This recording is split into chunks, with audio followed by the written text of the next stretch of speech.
Good morning, नमस्कार। आप देख रहे हैं इंडिया न्यूज। सबसे पहले देश, आपके साथ मैं रचना बंसल। खबरों की शुरुआत करेंगे। सबसे पहले खबर चैंपियंस ट्रॉफी से जुड़ी हुई है। चैंपियंस ट्रॉफी से पहले बदतर हो गए हैं पाकिस्तान के हालात। अब आर्मी और रेंजर्स के भरोसे टूर्नामेंट होगा, ऐसे आसार दिख रहे हैं। सेना को संभालना पड़ा है मोर्चा। आर्मी और रेंजर्स की तैनाती को मिली है हरी झंडी। सुरक्षा की स्थिति खराब होने के कारण सेना और रेंजर्स की तैनाती की खबर मिल रही है। पाकिस्तान को इस महीने की 19 फरवरी से आईसीसी चैंपियंस ट्रॉफी 2025 की मेजबानी करनी है। इस टूर्नामेंट से पहले पाकिस्तान की साउथ अफ्रीका और न्यूजीलैंड के त्रिकोणीय सीरीज खेलेगी। इस सीरीज की शुरुआत 8 फरवरी से होने जा रही है। चैंपियंस ट्रॉफी से पहले पाकिस्तान के हालात ठीक नहीं लग रहे हैं। सरकार सुरक्षा को लेकर पूरी तरह से आश्वस्त नहीं दिख रही है और इसी को देखते हुए पाकिस्तान क्रिकेट बोर्ड यानी कि पीसीबी को आर्मी की मदद लेने के लिए मजबूर होना पड़ा है। दरअसल पाकिस्तान की सरकार ने त्रिकोणीय सीरीज के लिए पाकिस्तानी आर्मी और रेंजर्स को तैनात करने का फैसला किया है। पाकिस्तान में सुरक्षा को लेकर स्थिति खराब होने के कारण पाकिस्तानी सेना और रेंजर्स की तैनाती की गई है। पाकिस्तानी सेना अब ट्राई सीरीज के दौरान टीमों को सुरक्षा देगी। इसका मतलब है कि ट्राई सीरीज अब पाकिस्तानी सेना की कड़ी सुरक्षा में खेली जाएगी।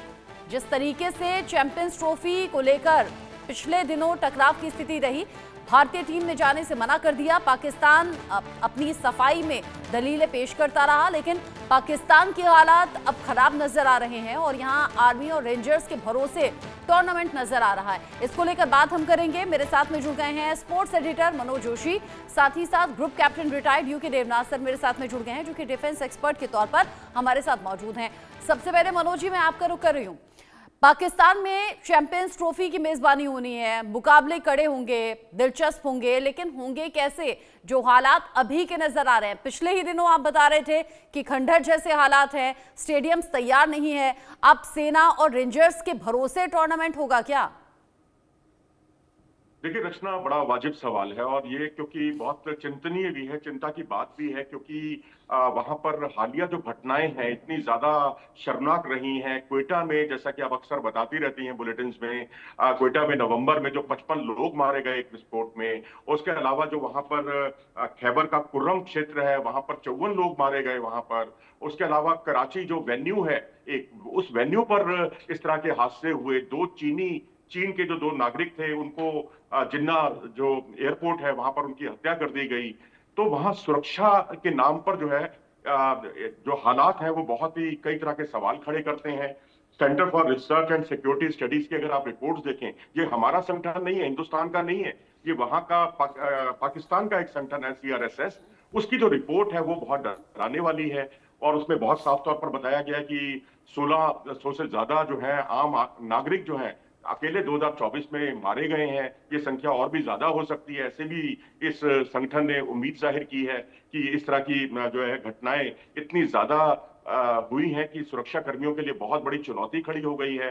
तो ऐसी स्थिति में अगर 15,000 सुरक्षा कर्मी या इससे ज्यादा सुरक्षा कर्मी अगर तैनात किए जाते हैं इन स्टेडियम पर, तो मुझे कोई आश्चर्य नहीं है। ये जरूरी भी है क्योंकि हालात मुल्क के बहुत अच्छे नहीं है। जी, रह रहकर अब जो घटनाएं सामने आती हैं यूके देवनाथ सर, पाकिस्तान जो कि अपनी ही बेबसी पर कई बार रोता हुआ नजर आता है। जो आतंक बोया उसे अब काट नहीं पा रहा है, अंदर से खोखला लगातार पाकिस्तान हो रहा है। अब जब यहाँ चैंपियंस ट्रॉफी की बात है, भारत तो अपना फैसला साफ कर चुका था, ये अपने फैसले पर अड़ा हुआ था कि हम पाकिस्तान नहीं जाएंगे, और अब तो वो फैसला बिल्कुल ठीक साबित होता हुआ भी नजर आ रहा है, जहां पर खुद पाकिस्तानी सरकार ये इस भरोसे में नहीं है, ये आश्वासन उसे है नहीं कि हाँ कोई घटना नहीं होगी।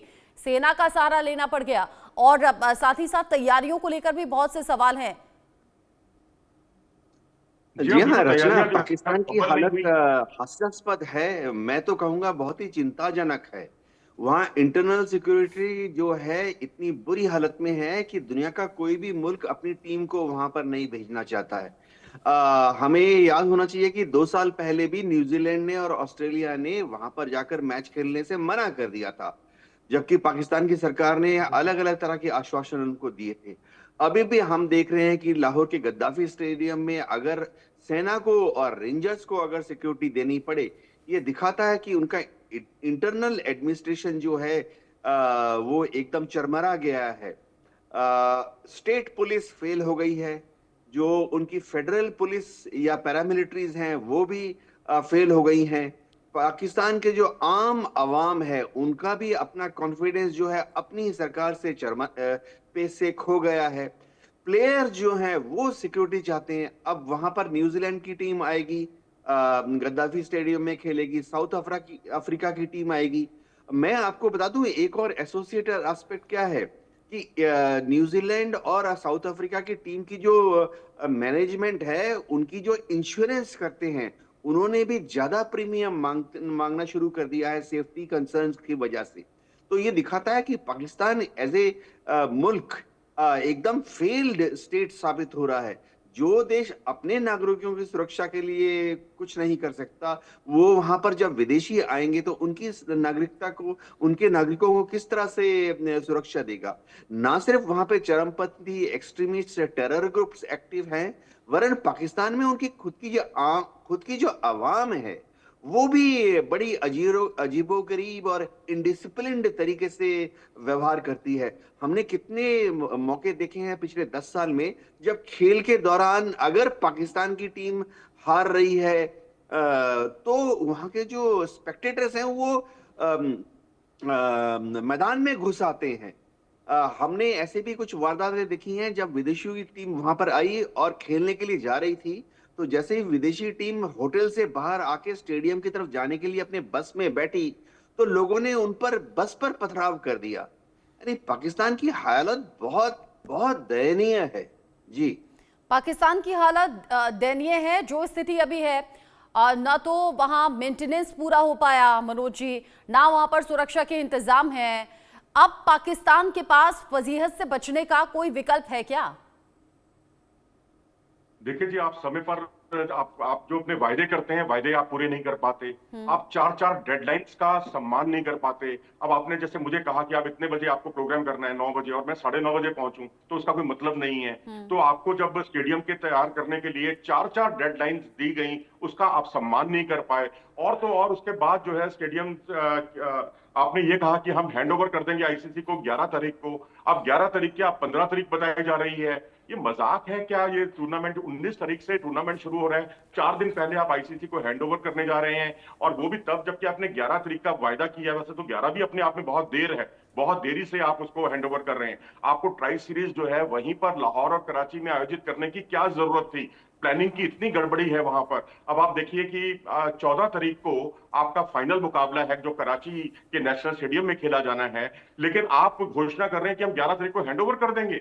ये क्या मजाक है? आईसीसी जो है इस बात से क्या अनभिज्ञ है? मैं तो कहूंगा कि आईसीसी जो है खुद फंसा हुआ है बुरी तरह से, कि उन्होंने मेजबानी इनको सौंप दी है। और उसके अलावा अगर आप देखें तो दुबई का जो स्टेडियम है जहां पर भारत ने मैच खेलने हैं, वो भी अभी हैंडओवर नहीं हुआ। हालांकि उसमें पीसीबी की गलती तो नहीं है, लेकिन आप ये देखिए कि वहां इंटरनेशनल लीग हो रही है। तो क्या आईसीसी इसके लिए जवाबदेही नहीं है? आईसीसी की जवाबदेही नहीं बनती कि वो खुद ही जब फाइनल 9 तारीख को कराएंगे और 10 या 11 तारीख को वो हैंडओवर करेंगे, तो पाकिस्तान को तो एक तरह से एक और सहारा मिल जाएगा इस बात का कि भाई दुबई वाला कौन सा स्टेडियम हैंडओवर किया गया है। अच्छा, तो यही मैं आपसे अगला सवाल पूछने वाली थी मनोज जी कि आईसीसी भी तो ये सब चीजें देख रहा होगा, वहां भी तो चर्चा चल रही होगी जिस तरीके से हम कर रहे हैं।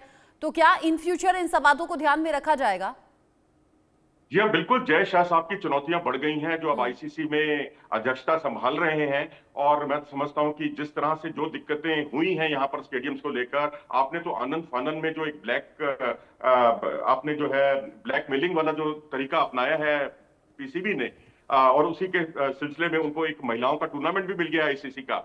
तो अब यहाँ ये सारी दिक्कतें आई हैं, ये तो वहां भी दिक्कतें आ सकती हैं। और दूसरी बात ये है कि आप हैंडओवर करेंगे 15 तारीख को, और जो फ्लड लाइट्स हैं या तमाम जो उससे जुड़ी हुई तकनीकी पक्ष हैं स्टेडियम से, उसमें अगर कोई ऊंच नीच रह जाती है या कोई गड़बड़ी होती है, उसका जिम्मेदार कौन होगा? क्या आईसीसी इतना बिका हुआ है पीसीबी के हाथों? मैं तो कहूंगा उसकी मजबूरी है, उसका वो फायदा उठा रहे हैं। भविष्य में वो जरूर ध्यान रखेगा इस बात को कि पाकिस्तान क्रिकेट बोर्ड को अगर कोई होस्टिंग राइट्स अगर वो देता है आईसीसी अपने किसी टूर्नामेंट के, तो 10 बार सोचेगा, और हो सकता है वो इस पर कोई बड़ा फैसला करे कि पाकिस्तान को जैसे 1996 के बाद कोई राइट्स मिले ही नहीं, जबकि 2008-2009 तक तो भारत भी जाता रहा है वहां, लेकिन उसके बावजूद उसे कोई 29 साल तक कोई कंपटीशन वहां नहीं हुआ। तो इससे ये जाहिर होता है कि आईसीसी अभी तक तो उनसे वाकिफ था, उनकी असलियत से, लेकिन अब जो है मुझे लगता है कि शायद आगे आने वाला आईसीसी का टूर्नामेंट जो है महिलाओं का, उस पर भी 10 बार विचार करना पड़े कि क्या उनको अकेले देना है या उसके साथ कोई को होस्ट भी बनाना है। अच्छा यूके देवनाथ सर, अब यहाँ हम हिंदुस्तान में देखते हैं जब कोई बड़ी आपदा आ जाती है तब सेना के भरोसे चीजें छोड़ी जाती हैं या फिर सेना का जो सहारा है वो लिया जाता है, मदद ली जाती है वहां रेस्क्यू करने में। अगर पाकिस्तान में नौबत ये आ गई है कि आर्मी और रेंजर्स के हवाले अब टूर्नामेंट किया जा रहा है, तो इसे कैसे देखें? देखिए रचना जी, मैं गर्व के साथ कहूंगा कि भारत का हमारा जो एडमिनिस्ट्रेशन है, चाहे वो गृह मंत्रालय हो या कोई भी डिपार्टमेंट हो, वो बहुत ही चाकचौबंद बंदोबस्त रखता है हमेशा। भारत बहुत ही मैच्योर डेमोक्रेसी है और अगर आप देखें भारत में हमारे जो आईएएस ऑफिसर्स हैं, आईपीएस ऑफिसर्स हैं, हमारे जो स्टेट पुलिस डिपार्टमेंट हैं, वो बहुत ही एफिशिएंट और प्रोफेशनल हैं। जो सिविल इंटेलिजेंस डिपार्टमेंट्स हैं, चाहे इंटेलिजेंस ब्यूरो हो या अलग अलग स्टेट्स की जो शहरों में, गांव में जो लोकल इंटेलिजेंस एजेंसीज होती हैं, वो बहुत अच्छा काम करती हैं, प्रोफेशनल हैं। तो जहां तक सिक्योरिटी का मामला है, भारत में बहुत रेयरली, कभी कभार आप दशकों में एक बार देखेंगे कि आर्मी को बुलाया जाता है।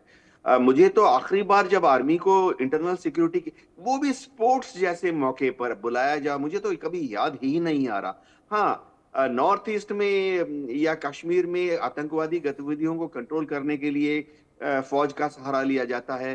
पंजाब में जब डिस्टरबेंस बहुत ज्यादा खालिस्तानी आतंकवादियों का बढ़ गया था तो फौज को बुलाया गया था। लेकिन एक सिविल या नेशनल त्योहार मेरे को याद नहीं आता कि कभी भी एक प्योरली सिविल फेस्टिवल के दौरान हमें कभी आर्मी को सिक्योरिटी देने के लिए पड़ा। देखिए पाकिस्तान की दिक्कत क्या है, मैं बता देता हूँ। पाकिस्तान की दिक्कत है कि वहां पर उनका जो एडमिनिस्ट्रेशन है, स्टेट एडमिनिस्ट्रेशन या फेडरल एडमिनिस्ट्रेशन, वो आजादी के बाद से ही हर चीज के लिए फौज की मदद लेता रहा है। चाहे वहां पाकिस्तान में आप जाएंगे, अजीब सा कुछ माहौल है। बीच बीच में तो वहां ऐसा नजर आता है कि वहां की जो पब्लिक सेक्टर अंडरटेकिंग है, पीएसयूज, पीएसईज और उनके पोर्ट्स, एयरपोर्ट्स, हार्बर्स, इंडस्ट्रीज, मैं सरकारी इंडस्ट्री नहीं, कई जगह तो मैं प्राइवेट इंडस्ट्रीज की हालत देख चुका हूं कि वो भी पाकिस्तान की फौज या पाकिस्तान की आर्मी ऑफिसर्स को अपने यहाँ पे एज एमडी या सीईओ बुला लेते हैं। ये दिखाता है कि उनके वहां पर जो टैलेंट का ग्रोथ है वो सही डायरेक्शन में नहीं हुआ। अभी आप देख लीजिए, आईसीसी ने ये मौका क्यों पाकिस्तान को दिया था?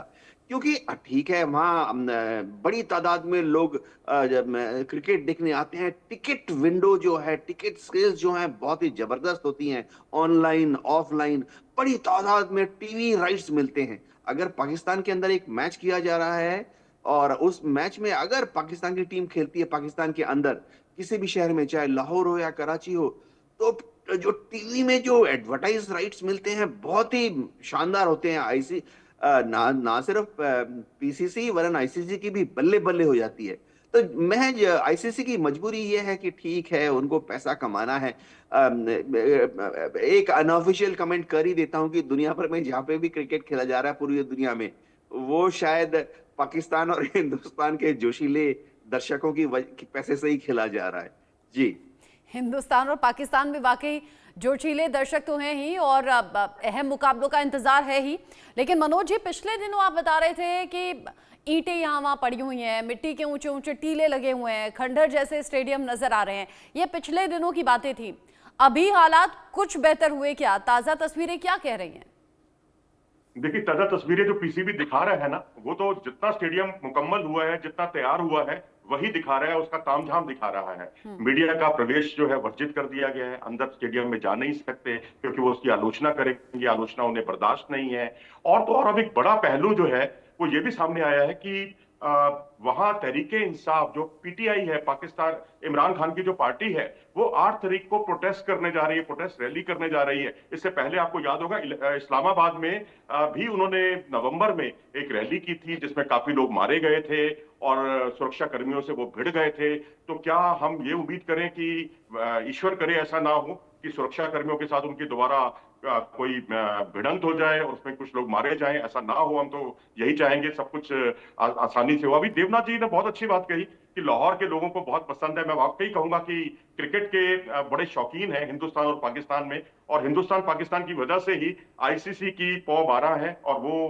उसकी बल्ले बल्ले है, और ये मानना होगा। लेकिन कराची में अगर आप गौर करें तो पिछले कुछ समय से दर्शक नहीं आ रहे हैं वहां पर, क्योंकि पाकिस्तान टीम का परफॉर्मेंस इतना गिरा है, क्योंकि अपने डोमेस्टिक में आप 3 साल से कोई मैच नहीं जीत पा रहे थे। अभी आप इंग्लैंड से एक सीरीज जरूर जीते हैं, तब हो सकता है कि कुछ बदलाव आए, लेकिन पहले तो स्टेडियम ही उनके खाली रहते थे, खासकर कराची का स्टेडियम। हाँ, लाहौर में बहुत भीड़ है, रावलपिंडी छोटा शहर होने की वजह से वहां आपको अच्छी खासी भीड़ नजर आएगी, लेकिन ये तमाम सवालिया निशान जरूर पाकिस्तान क्रिकेट बोर्ड पर लगेंगे। और तो छोड़िए, अपनी जो टीम का सिलेक्शन है वो भी आप बड़े अजीबोगरीब तरीके से करते हैं। जो 4-4 साल, जो एक पिछले साल 2024 में स्कीम ऑफ थिंग्स में जो प्लेयर ही नहीं थे उनको भी आपने टीम में शामिल कर लिया।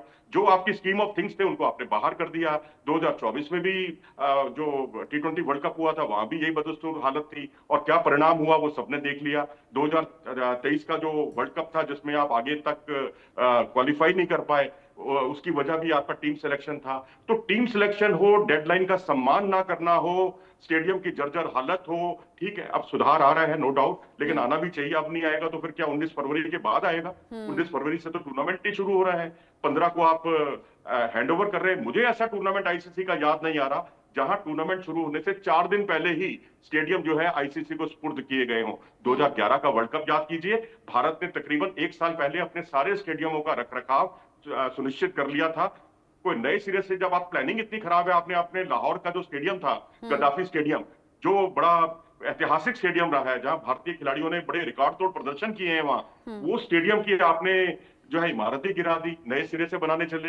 अब आपको ये देखना चाहिए कि मैन पावर आपके पास है, आपका सारा काम मशीनी नहीं है, व्यक्तियों ने करना है, लोगों ने करना है। न्यूयॉर्क में भी स्थितियां बहुत अच्छी नहीं थी, लेकिन उनका मशीनी काम इतना परफेक्ट था कि पैसे के दम पर उन्होंने जो है बड़ा काम जो है 3 महीने में मुकम्मल कर लिया। लेकिन जहां लाहौर में स्थितियों को, अपनी अंदर की जो स्थिति है उसका उन्हें आकलन पहले ही कर लेना चाहिए था, जो मुझे लगता है। और आपने जिस तरीके से बताया कि मीडिया की जाने पर पाबंदी है, मुझे याद आया पिछले दिनों यूट्यूबर्स के गायब होने की खबर थी, क्योंकि वो पाकिस्तान के अंदरूनी हालात यानी कि सच्चाई दिखा रहे थे, और यहाँ भी कुछ ऐसा ही नजर आ रहा है। ताजा तस्वीरें कुछ ऐसी हैं जहां रंग रोगन का और बाकी मेंटेनेंस का काम अभी भी जारी है, जबकि बिल्कुल सर पर आ चुकी है चैंपियंस ट्रॉफी की डेट। और ऐसे में अलग अलग तस्वीरें बता रही हैं कि यहाँ मुश्किल पाकिस्तान के लिए खड़ी होने वाली है और फजीहत एक बार फिर से होगी।